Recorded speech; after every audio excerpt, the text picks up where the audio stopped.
พวกอิฐหินปูนทรายตลอดทั้งเหล็กคนก็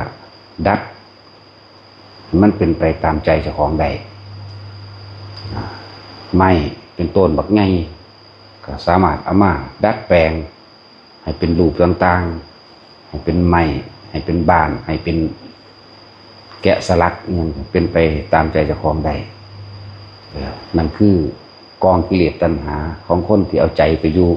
นี่สิ่งตัวเองมุ่งหวังปรารถนาแล้วก็สามารถที่จะดัดเล็กไปตามรูปต่างๆที่ตัวเองอยากให้มันเป็นเพราะมีจุดหมายอยู่มองหันอิฐหินปูนทรายสามารถก่อขึ้นเป็นตึกล่ามบ้านช่องได้สร้างดัดลูกศรนั้นไม่สิโค้งนั้นไม่สิโง่ปันได้กระช่างก็สามารถเอามาดัดให้ตรงได้เพราะทุกคนมีความหวังมีจุดหมายคือตัณหาและอุปทานที่เจ้าของยึดตัณหาคือความอยากให้เป็นอุปทานคือความยึดไว้ให้มันได้ดังใจนั่นแหละหลายๆที่นี่เฮาบังคับหรือดัดสรรพสิ่งของทั้งหลายเหล่านี้แล้วก็อยากบังคับสัตว์ต่าง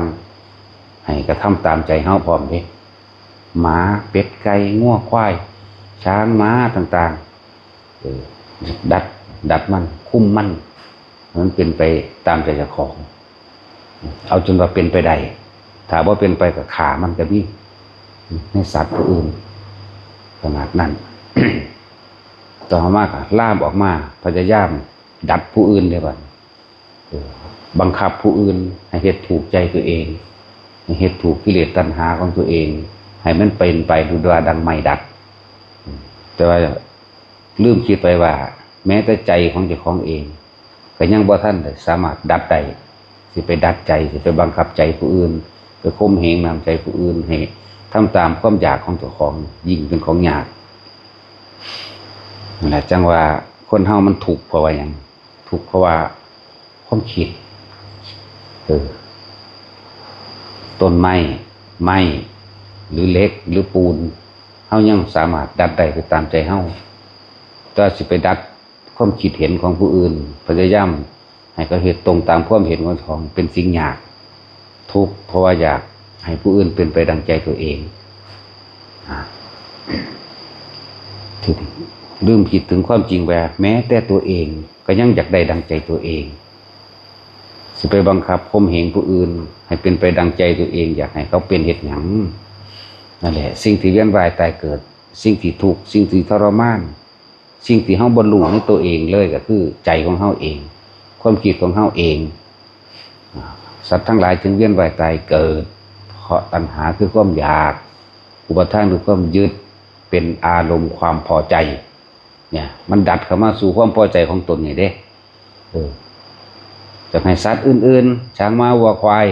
หมาเห็ดเป็ดไก่ให้มันเฮ็ดให้มันเป็นได้ดังใจตัวเองสิไปว่าหยังบ่นี่อยากให้คนอื่นๆอีกเฮ็ดไปตามใจเจ้าของเองอีกนั่นแหละทุกข์เพราะการเกิดก็อาศัยการคิดความคิดนี่ก็คือคิดให้เป็นไปที่ตัวเองอยากให้มันเป็นแล้วสัตว์ทั้งหลายจึงเวียนว่ายแต่เกิดเพราะความบ่รู้ว่าตัวเองอยาก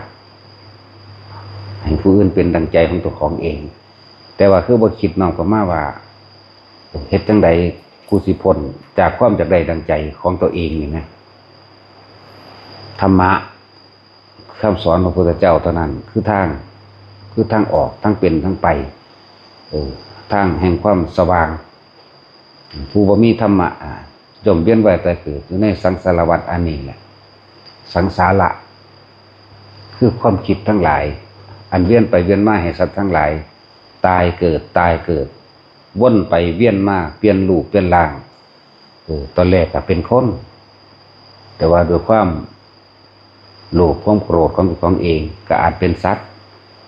สัตว์นรกเฮาบ่ค่อยเห็นเฮาบ่เห็นเปรตเฮาบ่เห็นแต่สัตว์เดรัจฉานเฮาเห็นอยู่เด้ออยู่เพิ่นว่าอบายภูมิ4มีสัตว์นรกเฮาบ่เห็นเปรตเฮาบ่เห็นว่า แต่สัตว์เดรัจฉานเฮาเห็นอยู่นี่ไงเพื่อบ่เปรียบบ่เทียบเบิ่งแน่มันคือมีสัตว์ต่างๆนานาชนิดรูปร่างหน้าตาแปลกเปลี่ยนกันไปแต่ก็ขึ้นชื่อว่าสัตว์เป็นหยังคือได้เป็นงัวเป็นควายเป็นหยังคือได้เป็นช้างเป็นหยังคือเป็นหมาเป็นหยังคือเป็นปลาเป็นปูสารพัดแต่สิเป็นหยังคือเป็นหนอนเป็นมดดำเป็นมดแดงเป็นปลวกล้วนแล้วถ้าเกิดจากความโลภของเจ้าของเองนะนี่จะบอกว่าความคิดของเจ้าของเองคนเฮาสิเป็นไปตามความคิดบ่ล่ะคิดแล้วเกิดอารมณ์ความรู้สึกอยากให้มันเป็นบังคับผู้อื่นรังแกผู้อื่นคำว่าผู้อื่นน่ะทั้งสัตว์โดยเดรัจฉานนั่นแหละแล้วก็คนพร้อมบังคับเลยจึงมีการฆ่าข่มเหงข่มขืนบังคับขืนใจหลายอย่างที่เป็นไปสิ่งที่เฮ็ดให้สัตว์ทั้งหลายมันไหวตายเกิดเด้อเจ้าของเองล่ะเป็นผู้เฮ็ดให้เจ้าของเวียนเองบัดนี้หันเข้ามาหาต้นตอมันดูบัดต้นตอคือบังคับแต่ผู้อื่นอยากให้มันเป็นไปดังใจเจ้าของแท้คือบ่บังคับใจเจ้าของให้มันเป็นไปดังใจเจ้าของลองเบิ่งดูบังคับเจ้าของลองบังคับให้มันว่างเบิ่งดูลองบังคับให้มันว่างเบิ่งดูมันสิบังคับได้บ่นั่นแหละใจผู้อื่นอยู่ในกายผู้อื่นแท้ๆเฮาก็ยังพยายามบังคับใจเจ้าของอยู่ในใจเจ้าของเฮาคือบ่บังคับให้เจ้าของให้มันได้จังว่าเพิ่นจึงมีวิธีให้พวกเฮานั่นตามธรรมดาแล้วจิตเป็นผู้คิดผู้นึกผู้ปรุงผู้แต่งผู้เสริมหาในความอยากได้อยากมีอยากดีอยากเป็นเฮาจะเอาความคิดบังคับความคิดเอาจิตบังคับจิตบังคับบ่ได้เพิ่นจึงมีกุศโลบายโดยใส่ลมนั่นแหละอาศัยลมหายใจนั่นแหละเป็นเครื่องหลอกเป็นเครื่องล่อเป็นเครื่องล่วงบ่ให้มันไปคิดถึงบุคคลสัตว์สิ่งของและเรื่องราวต่างๆที่มันสิเป็นเหตุเป็นปัจจัยให้นำเขาไปสู่การปรุงการแต่งให้เป็นไปแบบที่เจ้าของอยากให้เป็นฉะนั้นความคิดบังคับความคิดบ่ได้เพิ่นจึงอาศัยลมหายใจเพราะลมหายใจบ่มีรูปร่างบ่มีตัวตนอาศัยให้มันเนียนแน่นิ่งอยู่ในนี้อยู่ในลมหายใจเฮาเองนั่นแหละสิ่งที่บังคับพูดถึงว่าบังคับกับตนเองนั่นแหละจึงจะสามารถบังคับตนเองได้เฮาบังคับผู้อื่นบ่ได้เด้ได้แต่บอกแล้วเขาบ่เฮ็ดเฮาก็เฮ็ดหยังกับเขาบ่ได้ฉะนั้นเฮาก็ต้องเฮ็ดกับตัวเองนี่แหละบังคับความคิดเจ้าของให้มาอยู่ในลมหายใจว่านี่อยู่กับลมเข้าอยู่กับลมออกแล้วเฮาสิเห็นเองดอกต่างๆนานาที่มันจะเกิดขึ้นเรียกว่าธรรมคือสิ่งทั้งหลายทั้งปวงมันยังกระสร้างดีก็เป็นเฮาใส่สื่อมันเป็นสิ่งที่เฮายึดติดกับมันร้ายก็เป็นสิ่งที่เฮาใส่สื่อมันยึดติดในดีจึงมีร้ายยึดติดในร้ายจึงมีดีนั่นแหละทั้งว่าเหตุจังใดเฮาสิอยู่ระหว่างกลางๆใดโดยบ่เข้าไปยึดเอาความรู้สึกต่างๆเป็นว่าสุขเวทนาแปลว่าความพอใจเพราะว่าเฮายึดนั่นเองเวลาคนอื่นมาเฮ็ดกระทบกระทั่งทุกขเวทนาความบ่พอใจเพราะว่าเฮาเข้าไปยึดตัวนี้เฮ็ดจังได๋เฮาสิสามารถอยู่ตรงกลางอุเบกขาได้นั่นแหละอุเบกขาเวทนาขนาดนั้นมันยังเป็นความรู้สึกที่เฮาเข้าไปยึดอยู่เด้กูอยากอยู่ซื่อๆเฉยๆนั่นคือยังมีอยากอยู่ซื่อๆเฉยๆอยู่แต่ว่าเลยความเฉยๆเข้าไปโดยเวทนา3เข้าไปอีกสุขก็บ่มีทุกข์ก็บ่มีความรู้สึกที่เป็นความรู้สึกเป็นเฉยๆก็บ่มีแต่ว่าเห็นเหตุเห็นปัจจัยเห็นความคิดกำลังสิปรุงนึกแต่งไปนี่ไงนี่ไหมมันจะเลยคำว่าอุเบกขาเวทนาเข้าไปอีกบุคคลที่ฝึกหัดตนเองบุคคลที่หยุดความคิดได้แต่ว่าบ่ได้เอาความคิดหยุดความคิดไปเดี๋ยวมันจะเป็นเอาเองบุคคลผู้นั้นแหละจึงจะเห็นได้ในขณะที่มันว่างทั้งที่มีอยู่นั่นคือมันเลยอุเบกขาเวทนาเข้าไปแล้วสิว่ายังภาษาสุขภาษาทุกข์สุขเฮายึดทุกข์เฮายึดเพราะว่ายึดสุขนั่นแหละจึงยึดทุกข์แต่ว่าอุเบกขานี่สิเป็นตัวแปรสำคัญเพื่อให้ทะลวงเข้าไปสู่ใจกลางของใจบ่มีรูปร่างบ่มีตัวตนพอเฮาไปความคิดดึงเข้ามาซื่อๆได้จึงมีเฮ็ดจังได๋เฮาสิบ่ดึงรูปร่างลักษณะท่าทางของบุคคลที่พอใจแต่มีบุคคลที่พอใจบุคคลที่ไม่พอใจก็ต้องมีเป็นทั้งสั้นแหละ เหมือนมีคนรักก็ต้องมีคนเกลียดแหละเหตุจังใดเฮาสิอยู่ระหว่างกลางมันให้ได้